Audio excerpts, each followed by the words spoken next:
Well, for this particular book, of course, it's set in a homeless shelter, not the Davies homeless shelter.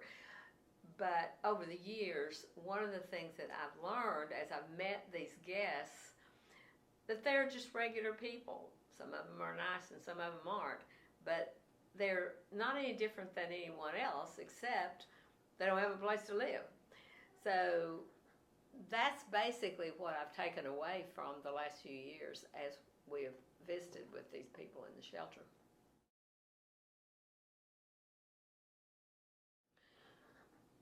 Well, I think the purpose that I had was to kind of share the insight that I've gotten, that these are just people. They may have more problems than I have, but they're not different in any other way. They're not characterized by their homelessness. They may have many talents, they may be lazy, they may be smart, they may be hardworking, and they may not be, but they're just like any other people, any other segment of society. So that's kind of what I've gathered, and that's what I want to share with my readers. Okay. I guess a summary would be that I want to change their perception of the homeless. I want the readers to change their perception of the homeless. But I also want them to see themselves in the process, to understand why they may have a wrong perception of homeless people, and to be able to correct that perception.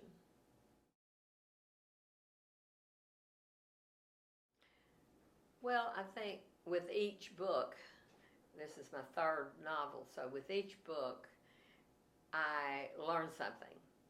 When I wrote the first book, I had just finished a course in writing for children and teenagers in which it showed me how to plot the novel. And I still use that process.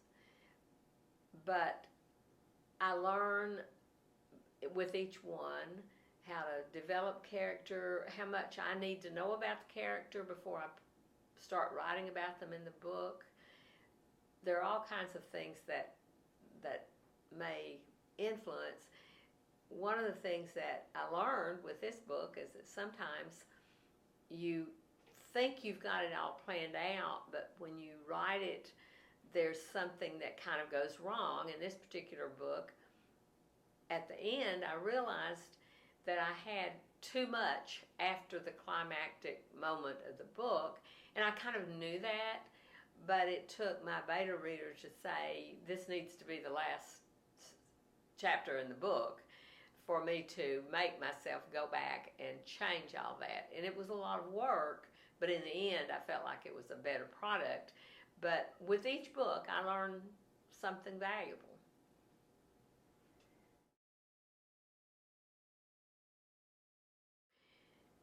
Well, most of the characters are composites. And when you list those three characters, I can tell you a little bit about Uncle Art was probably the closest to an actual guest that was at the shelter, and people who were close to the book probably would recognize who Uncle Art is. But I didn't really know him. He was a veteran and he was there for quite a while, and some of the circumstances in his life are very similar to an actual guest. But since I didn't know him, I didn't know anything about his personality. I just knew what some of the things that happened to him. So I invented the actual personality and made him the character I wanted him to be.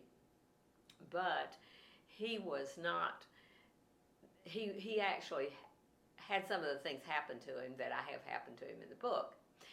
In the case of Joy and Joshua, they were more composites of a lot of different people that I've seen either work at the shelter or been guests at the shelter.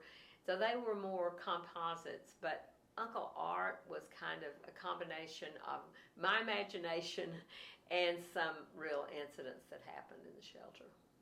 Okay, and what about Rodney as well, the character? Well, Rodney was totally fictitious.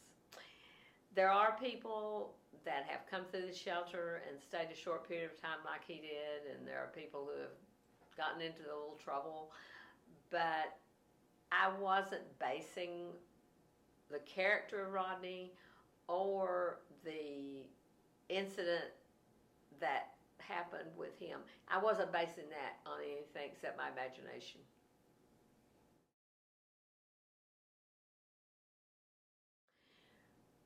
Well, I've gotten to know, right now, there are not women staying in our shelter, but there were for a period of time. And I got to know a few of the women that I still see occasionally and talk to. In fact, I saw one of them yesterday, and they are usually very appreciative, and they're back on their feet working and doing okay, and so that's always rewarding.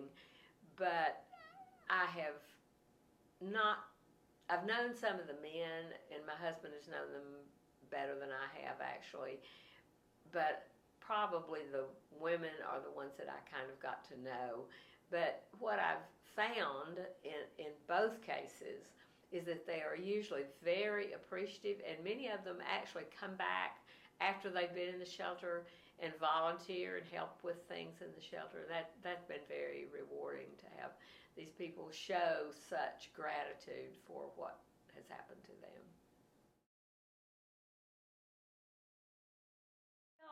I want to just mention a few things that results in homelessness. I hadn't really talked about that. Many people who are homeless are there because of bad choices that they've made, or maybe addictions that they have. So that does cause homelessness. And the second part of that is that they don't have any family support.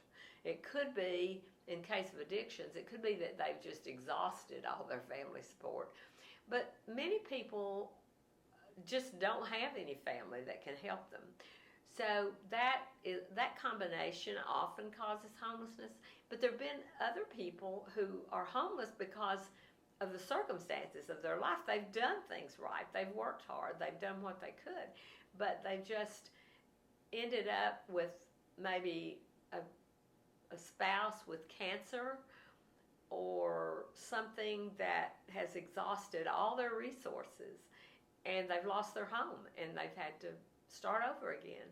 So there are all kinds of reasons that people become homeless. And I think that if we think about that and we know these people, then we can kind of look at them in a different way and be more sympathetic and more supportive of their efforts to get back on their feet.